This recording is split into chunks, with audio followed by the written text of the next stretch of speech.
So guys, আপনার ফোনে যদি এইরকম অ্যাক্সেসিবিলিটি সিম্বল ভেসে ওঠে কিন্তু সেটা আপনি রিমুভ করতে চাচ্ছেন কিন্তু রিমুভ করতে পারতেছেন না, তো এই চিহ্নটা আপনি কিভাবে রিমুভ করবেন বা এখান থেকে সরাবেন, তো সেটা করার জন্য অবশ্যই এই ভিডিওটি না টেনে সম্পূর্ণ মনোযোগ সহকারে দেখতে হবে। তার আগে অবশ্যই এরকম ইন্টারেস্টিং এবং ইম্পর্টেন্ট ভিডিও পেতে আমাদের ভিডিওটিতে একটা লাইক করুন আর চ্যানেলটি সাবস্ক্রাইব করুন। ফেসবুক থেকে দেখে থাকলে অবশ্যই ফলো করুন। তো এবার আপনারা যে কাজটি করবেন, এর জন্য আপনারা চলে যাবেন আপনার ফোনের সেটিংস অপশনে, তারপর এখান থেকে স্ক্রল ডাউন করবেন, তারপর এখান থেকে অ্যাডিশনাল সেটিংস এই অপশনটিতে ক্লিক করবেন। এবার এখানে দেখতে পাচ্ছেন যে অ্যাক্সেসিবিলিটি এই অপশনটিতে ক্লিক করতে হবে। তারপর এখান থেকে select to speak A click করবেন।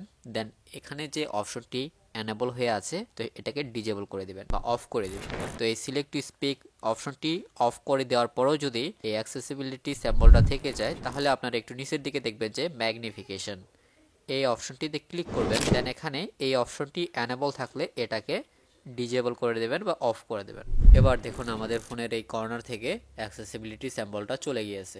ভিডিওটি ভালো লাগলে আপনার ফেসবুক টাইমলাইনে ভিডিওটি শেয়ার করতে পারেন অথবা আপনার ফেসবুক মেসেঞ্জার অথবা হোয়াটসঅ্যাপ ফ্রেন্ডদেরকে শেয়ার করতে পারেন। Thanks for watching.